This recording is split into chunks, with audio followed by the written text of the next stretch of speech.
So let's talk about that Cove Way house, and tell the history of that and what you have consigned from that house. Well, actually, I guess the big item there, although my mother's chaise lounge is from there, which you have that. It's a nice piece. But the key thing there, I guess, is my father made a movie with Bette Davis called A Stolen Life in 1946.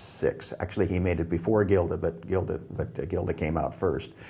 But and he met Bette Davis on there, and that movie was scored by a very famous movie composer.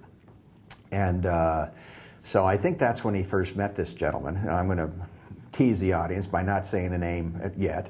So anyway, and my mom and dad were both renting in the early days. Mom was, as I said, in 727, and Dad, quite frankly, was in an apartment in Beverly Hills.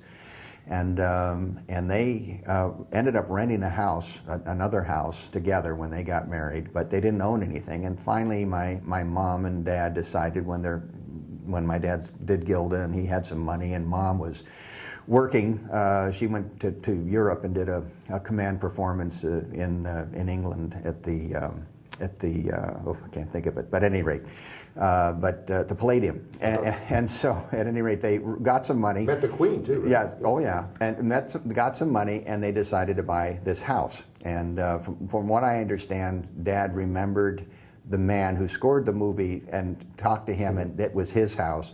And my father bought this house, and this house was a beautiful American colonial-looking place on about 3 acres in Beverly Hills. It was a tremendous, beautiful, beautiful location, and this house had a certain room downstairs called the China Room, and it was a room that was all done in gold leaf, and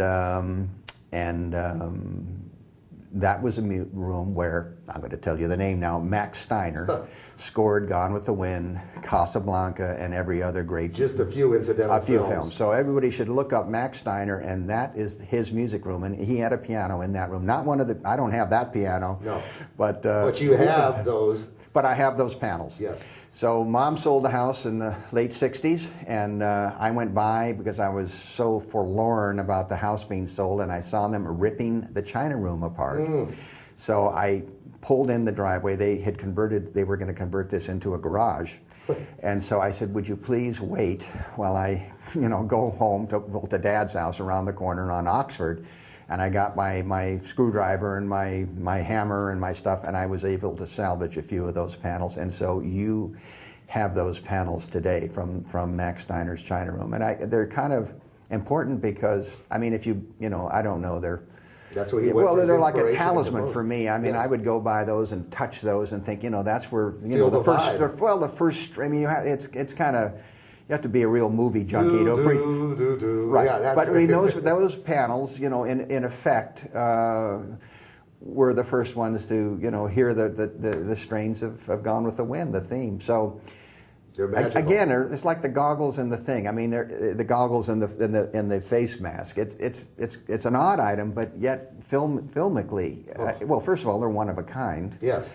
And I don't know, they're kind of interesting. And Yeah, they certainly have an interesting story behind If it wasn't for you, they'd be gone. They would be gone. They'd be sawdust or they'd Right. be trashed. I salvaged them. So I think those are amazing. So As a musician and a fan of the great scores, Max Steiner was, Max Steiner, and I think for any Gone with the Wind collector or Casablanca. or Casablanca, I think it might be something to look at.